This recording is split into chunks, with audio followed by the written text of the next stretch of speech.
வணக்கம். வணக்கம். இது இலங்கையின் முதல் தர செய்தி வழங்குனர் நியூஸ் ஃபர்ஸ்டின் பிரதான செய்தி. உங்களுடன் இணைந்து கொள்வோர் சந்திரிகா ஆறுமுகம், வியாஸ் ஹாரிஸ். விரிவான செய்திகளுக்கு செல்லும் முன்னர் தலைப்புச் செய்திகள். ஊவா மாகாண சபை தேர்தலை முன்னிட்டு விசேட பாதுகாப்பு திட்டங்கள். முல்லைத்தீவில் விமானப்படையினர் வசமிருந்து 206 ஏக்கர் காணி மக்களின் பாவனைக்காக இன்று விடுவிப்பு. 3 கோடி பெறுமதியான வல்லப்பட்டையுடன் 2 சீன பிரஜைகள் கைது. அக்னிமண பகுதியில் 8 வயது சிறுமி கொலை, சந்தேக நபர் கைது. அக்னிமண பகுதியில் 8 வயது சிறுமியை கொலை செய்ததாக சந்தேகிக்கப்படும் சந்தேக நபர் இன்று கைது செய்யப்பட்டுள்ளார். பூஜானி அசாந்தி என்ற அப்பாவி சிறுமி காணாமல் போனமையினால் அக்னிமண ஜனபாட கிராமம் தூக்கத்தில் ஆழ்ந்திருந்தது. நேற்று பிற்பகல் குறித்த குழந்தையின் சடலம் கண்டுபிடிக்கப்பட்ட நிலையில் இந்த கிராம மக்களின் துக்கம் மேலும் இரட்டிப்பானது. இது பூஜனி நேற்று மாலை கழுவி காய வைத்த அவரின் பாடசாலை காலணிகளாகும். பூஜனியின் அக்கா பிற்பகல் 2 மணி அளவில் பிரத்யேக வகுப்புக்கு புறப்பட்டு சென்றார். வேலைக்கு சென்ற பூஜனியின் தாய் மாலை 5:15 அளவில் வீடு திரும்பினார். பிற்பகல் 2 மணி தொடக்கம் மாலை 5 மணிக்கு இடைப்பட்ட காலப்பகுதியிலேயே இந்த சம்பவம் இடம்பெற்றுள்ளதாக போலீசார் சந்தேகிக்கின்றனர். அயலவர் ஒருவர் வழிகாட்டியமைக்கு அமைவாகவே குறித்த குழந்தையின் சடலம் கண்டுபிடிக்கப்பட்டுள்ளது. பின்னர் குறித்த அயலவரே அந்த அப்பாவி சிறுமியை கொலை செய்துள்ளதாகவும் தகவல் வெளியானது. சடலம் காணப்பட்ட தேயிலை தோட்டத்திலிருந்து 50 மீட்டர் தொலைவிலேயே பூஜானி அசந்தியின் சிறிய வீடு காணப்படுகிறது. நாம் தேடும்போது ஒருவர் வருகை தந்து சடலம் ஒன்று இருப்பதாக கூறினார். அவர்தான் இப்போது கைது செய்யப்பட்டுள்ளார். கொழும்பில் கூலி வேலை செய்யும் தந்தை, தோட்டத்தில் வேலை செய்யும் தாய் மற்றும் பாடசாலை செல்லும் அக்கா ஆகியோர் இல்லாத போது வீட்டின் சகல விடயங்களையும் பூஜானியே மேற்கொள்ள வேண்டி இருந்தது.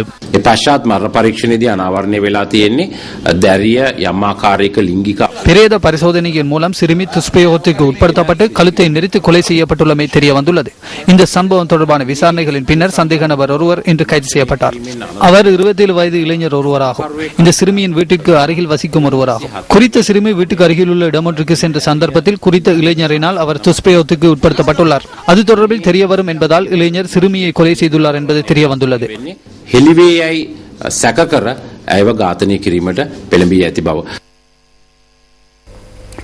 நாளுக்கு நாள் அதிகரித்து வரும் சிறுவர்களுக்கு எதிரான குற்றச் செயல்கள் தொடர்பில் www.newsfirst.lk என்ற எமது இணையதளத்துக்கு பிரவேசித்து உங்களுடைய கருத்துக்களை பதிவு செய்யுங்கள்.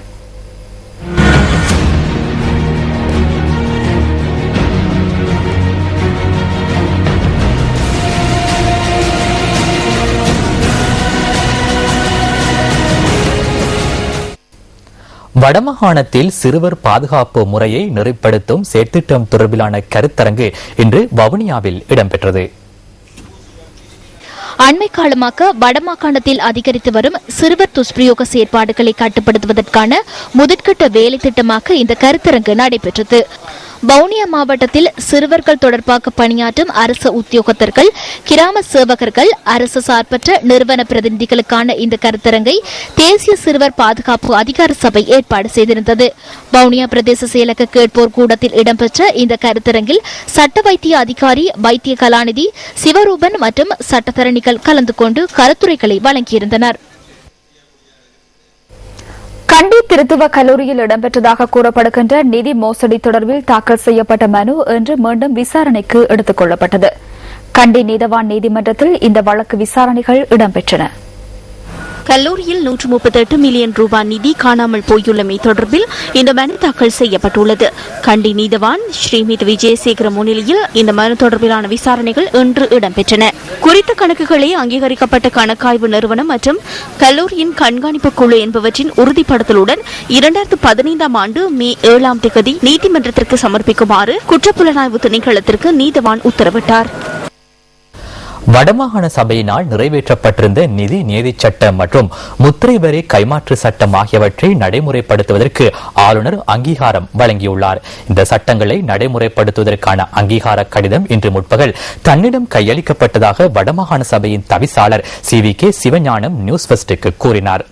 வடக்கு மாகாண சபை நிதி வழங்கல் மற்றும் வருமானங்களை ஈட்டுவதற்கும் உள்ளூராட்சி மன்றங்களின் முத்திரை வரியை வழங்குவதற்கும் இந்த சட்டங்கள் ஏதுவாக அமையும் என வடமாகாண சபையின் தவிசாளர் சுட்டிக்காட்டினார். வடக்கு மாகாண சபையினுடைய 2 நியதி சட்டங்களுக்கு கௌரவ வடக்கு மாகாண சபை ஆளுநர் அங்கீகாரம் வழங்கி இருக்கிறார். முதலாவது, அதாவது வடக்கு மாகாண சபையுடைய நிதி நியதி சட்டம் இலக்கம் 1 2014. அது எங்களுடைய வடக்கு மாகாண சபையினுடைய நிதி வளங்களை ஈட்டுவதற்கான வருமானங்களை ஈட்டுவதற்கான ஏழுமை சட்டம் நியதி சட்டம். 2வது சட்டம் முத்திரை கைமாற்ற வரி சட்டம் இலக்கம் 2 2014. இது குறிப்பாக உள்ளூராட்சி மன்றங்களுடைய முத்திரை வரியை இதுவரையிலே நாங்கள் வழங்க முடியாமல் இருந்தது. இப்பொழுது இந்த சட்டம் மூலம் அங்கீகரிக்கப்பட்ட அவர் ஆளுநரால் சம்மதம் தெரிவிக்கப்பட்ட காரணத்தினாலே அவர்களுக்கும் அந்த அமலளிப்புகளை வழங்கலாம். இந்த அனுமதியான 2 ஆவணங்களும் சற்று முன்பு ஆளுநருடைய செயலாளர் வடக்கு மாகாண சபை பேரவை செயலருக்கு நேரடியாக கையெழுத்து சென்றுள்ளார். இதன் மேல் நாங்கள் அந்த நடவடிக்கையை எங்களுடைய மாகாண சபையும் அமைச்சரவை வாரியம் எடுக்கும். இதேவேளை இதுவரை அங்கீகாரம் வழங்கப்படாதுள்ள சர்ச்சைக்குரிய முதலமைச்சர் நிதிய சட்டம் மூலம் தொடர்பில் மாற்று வழிகளை ஆராய்ந்து வருவதாகவும் வடமாகாண சபையின் தவிசாளர் CVK சிவஞானம் தெரிவித்தார். வடக்கு மாகாண முதலமைச்சர் நிதியத்தை பொறுத்தவரையிலே அது கடித தொடர்பாடலில் இருந்து கொண்டிருக்கிறது. சில அபிப்பிராயங்களை ஆளுநர் தெரிவித்திருக்கிறார். அவைகள் பரிசீலிக்கப்படுகிறது. நாங்கள் மாற்று வழிகள் மாற்று முறைகள் பற்றி ஆராய்ந்து கொண்டிருக்கிறோம். ஆகவே இந்த 1வது 2வது சட்டங்களை நாங்கள் அமுல் செய்கிறது முக்கியமானது என்றது அதை அமுல் செய்து கொண்டு இந்த மாற்று வழிகளை நாங்கள் ஆராய்ந்து மேலும் நடவடிக்கை முதலமைச்சர் நிதியத்தினுடைய அல்லது முதலமைச்சர் ஒரு வகையான ஒரு நிதி சட்டத்தை எவ்வாறு முன்னெடுக்கலாம் என்பது பற்றி இப்பொழுது ஆராய்ந்து வருகின்றோம். அழுத்தங்களுக்கு மத்தியிலும் மக்கள் சர்வதேச விசாரணைக்காக சாட்சியங்களை வழங்குவதற்கு முன்வர வேண்டும் என வடமாகாண சபை உறுப்பினர் MK சிவாஜிலிங்கம் தெரிவிக்கின்றார். யாழ்ப்பாணத்தில் இன்று இடம்பெற்ற ஊடகவியலாளர் சந்திப்பின் போதே அவர் இதனை குறிப்பிட்டார். இப்பொழுது எங்களுக்கு இங்கிருந்து மக்களுக்கு சாட்சியத்தை திரட்டி அனுப்பதிலே பலவிதமான இடர்களை எதிர்நோக்க வேண்டியிருக்கிறது. தொடர்ந்து மக்கள் அச்சுறுத்தப்பட்டுக் கொண்டிருப்பதனால் மிகவும் மெதுவாகத்தான் இந்த மக்களுடைய சாட்சியம் அளிக்கின்ற தன்மை நடைபெற்றுக் கொண்டிருக்கிறது. ஆகவே நாங்கள் மக்களுக்கு மிக பணிவாக விடுக்கிற வேண்டுகோள், நீங்கள் எல்லோரும் முன்வந்து இந்த சாட்சியங்களை அளிப்பதற்கு முன்வர வேண்டும் என்று நாங்கள் ஏற்கனவே வேண்டுகோள் விடுத்திருந்தோம். அதை போல நீங்க செய்ய வேண்டும். இந்தியாவிலே அதே போல புலம்பெயர் தேசங்களிலே எங்களுடைய அமைப்புகள் ஒவ்வொரு நிலையங்களை அமைத்து அங்கிருக்கக்கூடிய மக்களுடைய சாட்சியங்களை இலங்கை தீவு சுதந்திரம் அடைந்ததிலிருந்து சொல்லப்படுகின்ற காலத்திலிருந்து நடந்த அட்டூழியங்களை அநியாயங்களை அவர்கள் தொகுத்து இந்த சாட்சியங்களை அளிப்பதற்கு முன்வர வேண்டும் என்று நாங்கள் ஏற்கனவே வேண்டுகோள் கொடுத்திருந்தோம். உங்கள் பாடசாலையின் ஊடக பிரிவினை பலப்படுத்த நாங்கள் தயார். பாடசாலைகளின் ஊடக பிரிவின் செயற்பாட்டினை விரிவுபடுத்துவதற்கு நியூஸ் ஃபர்ஸ்டின் ஆலோசனைகளையும் பயிற்சிகளையும் பெற விரும்பினால் இன்றே அதிபரின் ஊடாக விண்ணப்பியுங்கள். அனுப்ப வேண்டிய முகவரி நியூஸ் ஃபர்ஸ்ட் ஜூனியர் ரிப்போர்ட்டர் இலக்கம் 146 ஜாசன் வீதி கொழும்பு 2. தொலைபேசி 0114 896 896. தொலைநகல் 0114 792 733.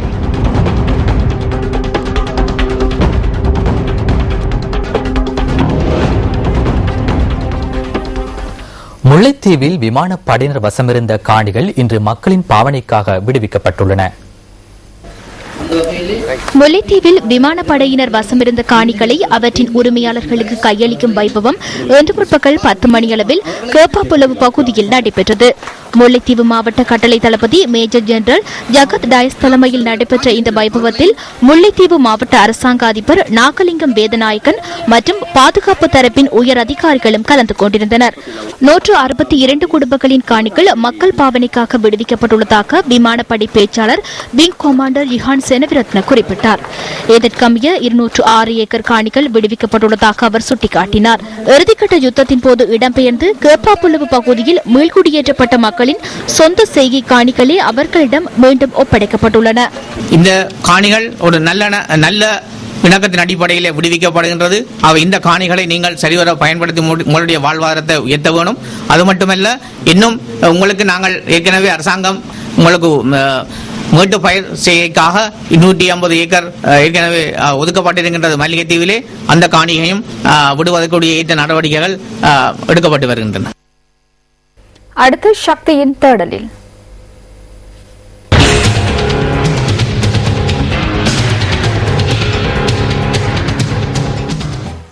மட்டக்களப்பு மாவட்டத்தின் ஓட்டமாவடி பிரதேசமே இது. இங்குள்ள மீனவர்களின் நலன் கருதி சந்தையொன்றை அமைப்பதற்கு புறநெகும திட்டத்தின் கீழ் நடவடிக்கைகள் முன்னெடுக்கப்பட்டன. எனினும் மீன் சந்தை கட்டட தொகுதியை அமைக்கும் கேள்வி மனு தொடர்பில் எழுந்த பிரச்சினையால் அந்த நடவடிக்கை கைவிடப்பட்டிருந்தது. கட்டடத்தை நிர்மாணிப்பதற்கான கேள்வி மனு தொடர்பில் இரு குத்தகை நிறுவனங்களுக்கு இடையில் முரண்பாடு ஏற்பட்டமையே இதற்கு காரணமாகும். மீன் சந்தையின் கட்டட வேலைகள் ஆரம்பிக்கப்படாமை குறித்து இந்த வருடம் மார்ச் மாதம் 17ஆம் திகதி சக்தியின் தேடல் சுட்டிக்காட்டியது.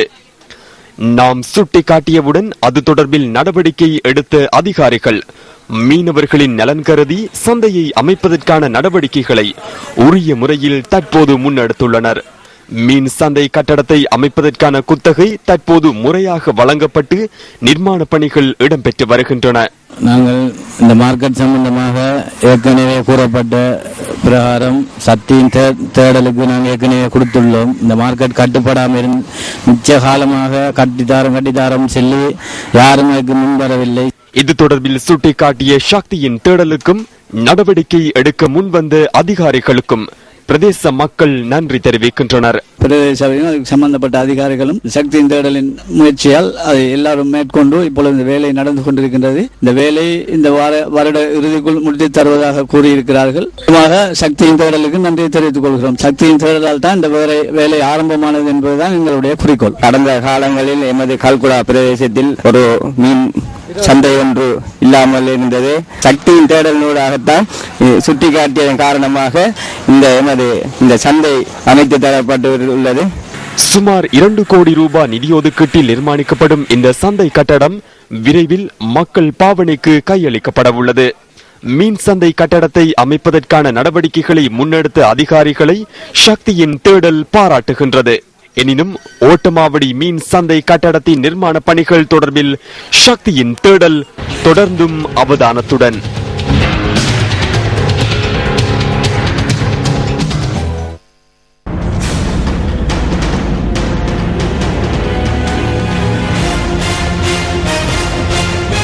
ஊவா மாகாணத்திற்கான அனைத்து தேர்தல் பிரச்சார செயற்பாடுகளும் நேற்று நள்ளிரவு நிறைவடைந்தது.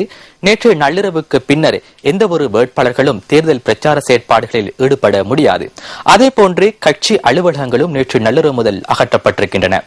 சட்டவிரோத தேர்தல் பிரச்சார செயற்பாடுகளை தடுப்பதற்காக போலீசார் ஊவா மாகாணம் பூராகவும் ஈடுபடுத்தப்பட்டுள்ளதாக போலீசார் தெரிவிக்கின்றனர். இதேவேளை ஊவா மாகாண சபை தேர்தலுக்காக நாளை மாகாணத்தின் அனைத்து பாடசாலைகளுக்கும் விடுமுறை வழங்கப்பட உள்ளதாக மாகாண கல்வி பணிப்பாளர் தெரிவிக்கின்றார். இதேவேளை ஊவா மாகாணத்தின் அனைத்து தேர்தல் நிலைமைகள் தொடர்பிலும் தகவல்களை வழங்குவதற்காக எமது அலுவலக செய்தியாளர்கள் அங்கு சென்றிருக்கின்ற அதேவேளை பிராந்திய செய்தியாளர்களும் தயார் நிலையில் உள்ளனர். எதிர்வரும் சனிக்கிழமை நடைபெறவுள்ள ஊவா மாகாண சபை தேர்தல் மூலம் மாகாண சபைக்கு 32 உறுப்பினர்கள் தெரிவு செய்யப்பட உள்ளனர். மாகாணத்தில் அதிக வாக்குகளை பெற்றுக் கொள்ளும் கட்சிக்கு 2 போனஸ் ஆசனங்களும் கிடைக்க உள்ளது. இம்முறை தேர்தலின் பொழுது மொனராகலை மாவட்டத்தில் இருந்து 14 உறுப்பினர்களும் பதுல்லை மாவட்டத்தில் இருந்து 18 உறுப்பினர்களும் ஊவா மாகாண சபைக்கு தெரிவு செய்யப்பட உள்ளனர். எனினும் கடந்த மாகாண சபை தேர்தலின் பொழுது பதுல்லை மாவட்டத்தில் இருந்து 21 உறுப்பினர்களும் மொனராகலை மாவட்டத்தில் இருந்து 11 உறுப்பினர்களும் ஊவா மாகாணத்துக்கு தெரிவு செய்யப்பட்டமை குறிப்பிடத்தக்கது. ஆகவே பதுல்லை மாவட்டத்துக்கு ஏற்கனவே கிடைத்த 3 ஆசனங்கள் இம்முறை மொனராகலைக்கு செல்ல உள்ளன. 2 மாவட்டங்களிலும் சனத்தொகையை கருத்தில் கொண்டு இந்த மாற்றத்தை மேற்கொண்டதாக தேர்தல்கள் செயலகம் தெரிவித்தது. இம்முறை ஊவா மாகாண சபை தேர்தலில் 9,42,730 பேர் வாக்களிக்க தகுதி பெற்றுள்ளனர். 2861 சதுர கிலோமீட்டர் பரப்பளவை கொண்ட பதுளை மாவட்டத்தின் சனத்தொகை 8,70,000 தாண்டியுள்ளது. பதுளை மாவட்டத்தில் 2,33,902 குடும்பங்கள் உள்ள போதிலும் அதில் 63,268 குடும்பங்கள் சமுர்த்தி இலாபம் பெறும் குடும்பங்கள் என்பது குறிப்பிடத்தக்க விடயமாகும். மொனராகலை மாவட்டத்தின் மொத்த சனத்தொகை 4,35,000 ஆகும். 1,18,018 குடும்பங்கள் அங்கு உள்ள போதிலும் மாவட்டத்தில் 49,366 குடும்பங்கள் சமுர்த்தி பயன்பெறும் குடும்பங்களாகும். ஊவா மாகாண சபை தேர்தலை பற்றி நாங்கள் ஆராய்கின்ற பொழுது பதுளை மாவட்டத்தில் இந்த முறை 10 அரசியல் கட்சிகளும் 4 சுயேட்சை குழுக்களும் தேர்தல் களத்தில் குதித்திருக்கின்றன. அதே போன்று மொனராகலை மாவட்டத்தை பொறுத்த மட்டில் 12 அரசியல் கட்சிகளும் 7 சுயேட்சை குழுக்களும் தேர்தல் களத்தில் போட்டியிடுகின்றன. அதே போன்று தேர்தலுக்கு திகதி அறிவிக்கப்பட முன்னரே மாவட்டங்களுக்கு ஆசனங்கள் பிரிந்து செல்கின்ற விதம் தொடர்பில் பெரும் வாக்குவாதங்கள் ஏற்பட்டன.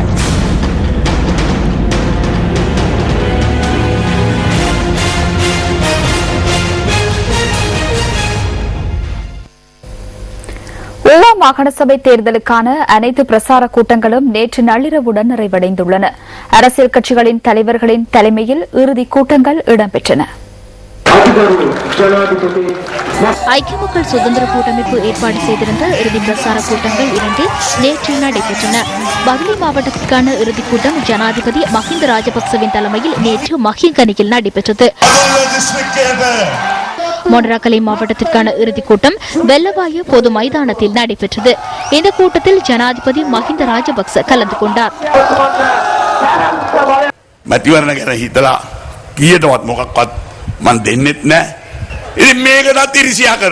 தேர்தலுக்காக நான் எதனையும் வழங்க மாட்டேன். இதற்காக பொறாமை கொள்கின்றனர். நமக்கு எதிர்ப்பு தெரிவித்தாலும் மக்களுக்கான சேவையை நாம் செய்வோம். யாருக்கேனும் அஞ்சி பணம் கொடுத்து தேர்தலை நடத்தியிருந்தால் எந்த ஒரு ராஜபக்சவும் பாராளுமன்றத்தில் இருக்க முடியாது. அந்த காலம் சென்று விட்டது என்று அமைச்சர்களிடம் கேட்டு பாருங்கள்.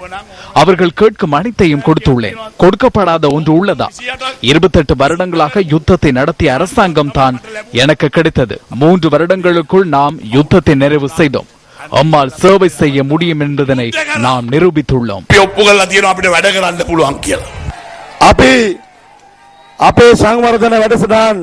எமது அபிவிருத்திகள் வார்த்தைகளுடன் மட்டுப்படுத்தப்படவில்லை, புத்தகத்துடன் மட்டுப்படுத்தப்படவில்லை. நாம் சேர்த்திட்ட ரீதியில் அனைத்தையும் முன்னெடுத்துள்ளோம்.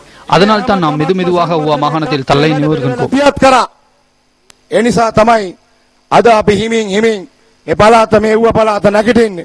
ஊவா மாகாணத்திற்கான ஐக்கிய தேசிய கட்சியின் இறுதி பிரசார கூட்டம் பதுளை மற்றும் மொனராகலை மாவட்டங்களில் நேற்று நடைபெற்றன.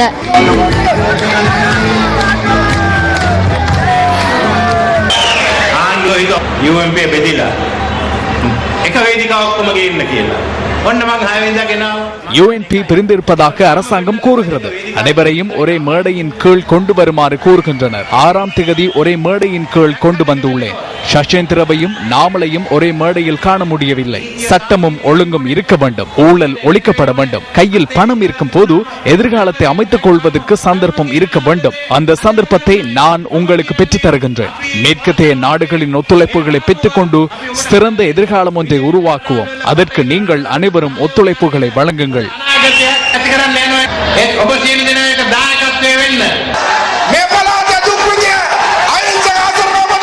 இந்த மாகாணத்தில் துன்பங்களை அனுபவிக்கின்ற உங்களை வெற்றி பெற செய்வோம் என்று இந்த சந்தர்ப்பத்தில் கூறுகின்றேன். இந்த பயணம் இலகுவான பயணம் அல்ல. சவால்களும் அச்சுறுத்தல்களும் என்னை நோக்கி வந்தன. இதேவேளை ஐக்கிய தேசிய கட்சியின் மொனராகலை மாவட்டத்திற்கான இறுதிக் கூட்டம் நேற்று மொனராகலையில் நடைபெற்றது.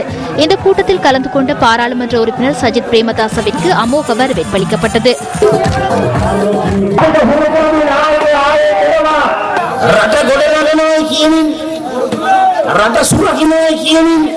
நாட்டை கட்டி எழுப்புவதாகவும் காப்பதாகவும் அபிவிருத்தி செய்வதாகவும் கூறி எமது நாட்டு மக்களையும் மொனராகலை மக்களையும் தற்போதுள்ள அரசாங்கம் வீழ்த்திக் கொண்டிருக்கிறது என்று நான் உங்களுக்கு தெரிவிக்கிறேன்.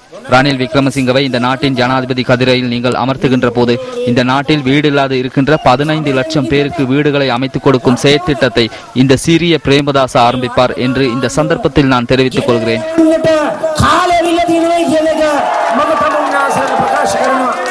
மக்கள் விடுதலை முன்னணியின் இறுதி பிரசார கூட்டம் பதுளை மாவட்டத்தின் தெதிமாலயத்தில் நடைபெற்றது. அந்த கட்சியின் தலைவர் அன்றகுமார திசாநாயக்கவின் தலைமையில் இந்த கூட்டம் நடைபெற்றது.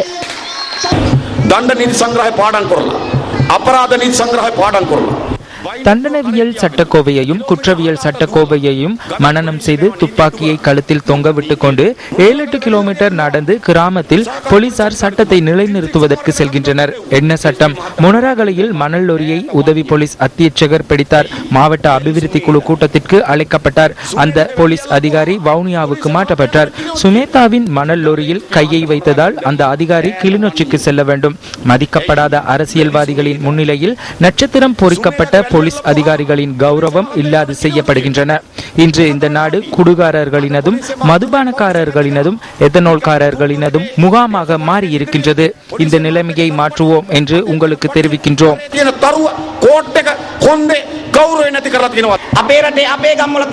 எமது நாட்டிலும் எமது கிராமங்களிலும் தான் வெட்டினாலும் சிவப்பு, பச்சை, நீலம் என்று பிரித்துக் கொண்டிருக்கிறோம். தாய் தந்தையரே, நாம் வெட்டி கொண்டிருப்பது குழியை. நாம் குழியில், அவர்கள் வெளியில். எமக்கு துன்பம், அவர்களுக்கு சுகபோகம். இதுதான் உண்மை. பதுளை மாவட்டத்திற்கான ஜனநாயக கட்சியின் இறுதிக் கூட்டம் கட்சித் தலைவர் சரத் பொன்சேகாவின் தலைமையில் நேற்று தேர்தலாவை மைதானத்தில் நடைபெற்றது.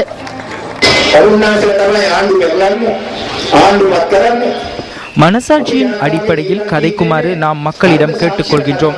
எதிர்காலம் தொடர்பில் சிந்தியுங்கள். பிள்ளைகளினதும் இளைஞர்களினதும் எதிர்காலம் குறித்து சிந்தியுங்கள். இந்த நயவஞ்சக பிடியிலிருந்து நாம் விடுபட வேண்டும். மக்கள் மகிழ்ச்சியாக வாழக்கூடிய நாடொன்று உருவாக்கப்பட வேண்டும் என்று நாம் கூறுகின்றோம்.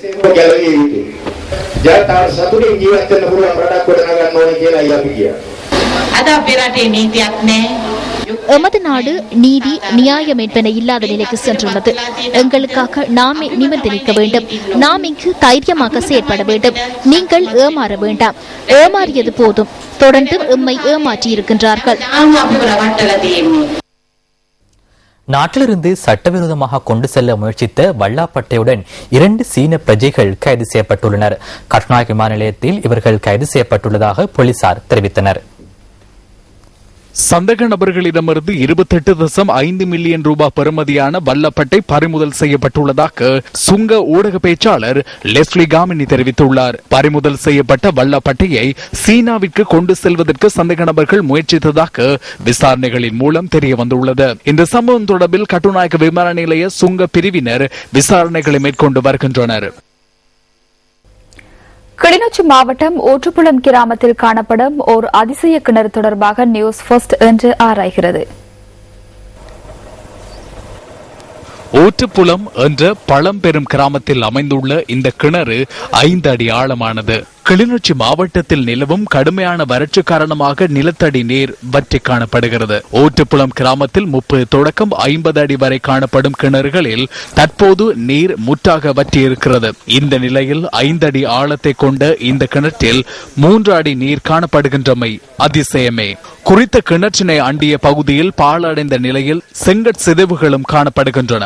பெரும் வரலாற்று முக்கியத்துவ கிராமமானது உண்டு.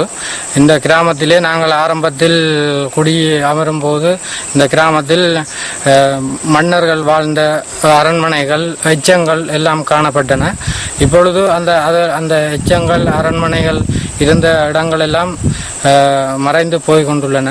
நாங்கள் வந்த காலப்பகுதியில் நிறைய தூணுகள் அதெல்லாம் இருந்தது. இப்பொழுது அதில் 1-2 தான் எங்களால் காணக்கூடிய மாதிரி இருக்கின்றது.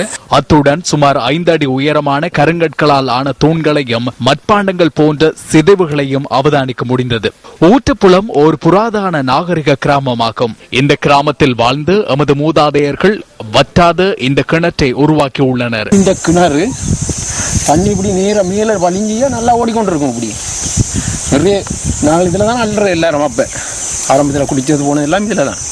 அப்போ நல்ல தூய்மையாகவும் இருந்த தண்ணி நல்லா நீட்டாகவும் இருந்தது. இப்போ இந்த காலப்பகுதிகள் வந்து கணக்கு இப்போ வறட்சிகள் கூடி வந்த காலம். இப்போ ஒரு இடத்துலையுமே தண்ணி இல்லை. ஆனால் இந்த கிணத்துல ஒரு 4 அடி 5 அடியில் இப்போ இவ்வளோ தண்ணி நிற்கிறேன்னா இது ஒரு அற்புதமான ஒரு இதில் பிள்ளையார் ஆலயம் இருக்குது. இது ஆதி விநாயகர் கோட்டை ஆதி விநாயகர் ஆலயம் தான் இந்த பேர். தூண்கள் செய்யப்பட்டு கிடந்தது, அது விழுந்து கிடந்தது. அந்த தூண்களை கொண்டு போயிட்டாங்களா. பழைய காசு கிடந்தெடுத்திருக்கணும். பழைய காலத்தின் கால உண்டியல் போல எல்லாம் இருந்து எடுத்த ஒரு மண் இதுகள் எல்லாம் இருந்து. ஈழத்தில் உள்ள பல அதிசய கிணறுகளின் வரிசையில் முக்கியத்துவம் பெறும் இந்த கிணறு பல நூற்றாண்டுகள் பழமை வாய்ந்தது என ஆராய்ச்சியாளர்கள் தெரிவிக்கின்றனர். வற்றாத இந்த கிணற்றில் ஊற்றெடுக்கும் நீரின் காரணமாகவே இந்த கிராமத்திற்கு ஊற்றுப்புலம் என்ற பெயரும் ஏற்பட்டதாக கூறப்படுகிறது. உங்கள் வாழ்க்கை எங்கள் செய்தி. மண்ணெண்ணெயை பயன்படுத்தும் மீனவர்களுக்கு வழங்கப்படும் நிவாரணத்தை தமக்கும் வழங்குமாறு டீசலை பயன்படுத்தும் மீனவர்கள் கோரிக்கை விடுத்துள்ளனர். இதேவேளை எரிபொருட்களின் விலையை குறைத்து மீனவர்களுக்கு நிவாரணம் வழங்கியுள்ளதாக அமைச்சர் ராஜித சேனாரத்ன கூறினார். 2012ஆம் ஆண்டு அரசாங்கம் 1 லிட்டர் டீசலின் விலையை 31 ரூபாவினாலும் 1 லிட்டர் மண்ணெண்ணெயின் விலையை 35 ரூபாவினாலும் அதிகரித்ததை அடுத்து பெரும் பிரச்சினைகள் ஏற்பட்டன. உயிரையும் தியாகம் செய்து மீனவர்கள் இதற்கு எதிராக ஆர்ப்பாட்டம் செய்தமையினால் அந்த 2 எரிபொருட்களுக்கும் மானியம் வழங்க அரசாங்கம் தீர்மானித்தது.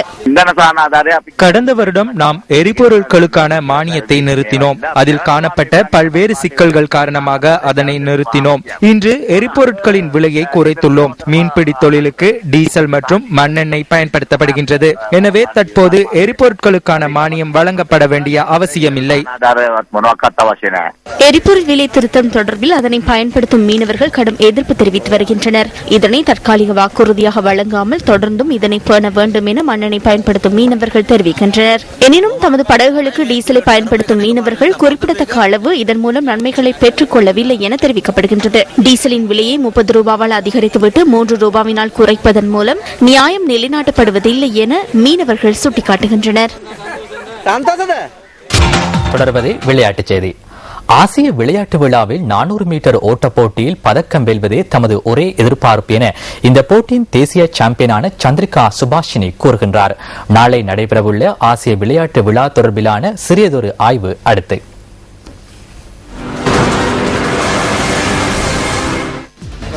தென்கொரியாவின் இன்ச்சோன் நகரில் நாளை ஆரம்பமாக உள்ள 17வது ஆசிய விளையாட்டு விழாவில் 45 நாடுகளைச் சேர்ந்த சுமார் 14,000 வீர வீராங்கனைகள் பங்கேற்க உள்ளனர். 15 நாட்களுக்கு நீடிக்க உள்ள இந்த விளையாட்டு விழாவில் 36 வகையான விளையாட்டுகளின் கீழ் போட்டிகள் நடைபெற உள்ளன. விளையாட்டு விழாவின் மெய்வல்லுநர் போட்டிகளில் பங்கேற்கும் இலங்கை அணி இன்றும் பயிற்சிகளில் ஈடுபட்டது. இவர்களில் 400 மீட்டர் தேசிய சாம்பியன் சந்திரிகா சுபாஷினி, ஈட்டி எறிதல் தேசிய சாம்பியன் நதிகா லக்மாலி மற்றும் உயரம் பாய்தல் தேசிய சாம்பியன் மஞ்சுள குமார ஆகியோர் பதக்கம் வெல்லும் எதிர்பார்ப்புமிக்க வீர வீராங்கனைகள் ஆவர். விளையாட்டு விழாவின் அங்குரார்ப்பண வைபவம் இலங்கை நேரப்படி நாளை பிற்பகல் 2:30 அளவில் ஆரம்பமாக உள்ளது. இதில் கலந்து கொள்ளும் சர்வதேச ஒலிம்பிக் குழு தலைவர் தோமஸ் பாக் இன்று தென்கொரிய ஜனாதிபதியை சந்தித்தார். இந்த முறை அதிக அளவில் தொழில்நுட்பம் பயன்படுத்தப்பட இருப்பதால் அங்குரார்ப்பண வைபவம் கண்கவரும் விதத்தில் இருக்கும் என சர்வதேச தகவல்கள் தெரிவிக்கின்றன.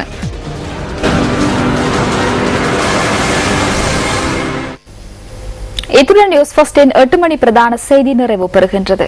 நியூஸ் ஃபர்ஸ்டின் டுநைட் செய்தியை 10:45க்கு எதிர்பாருங்கள். வணக்கம்.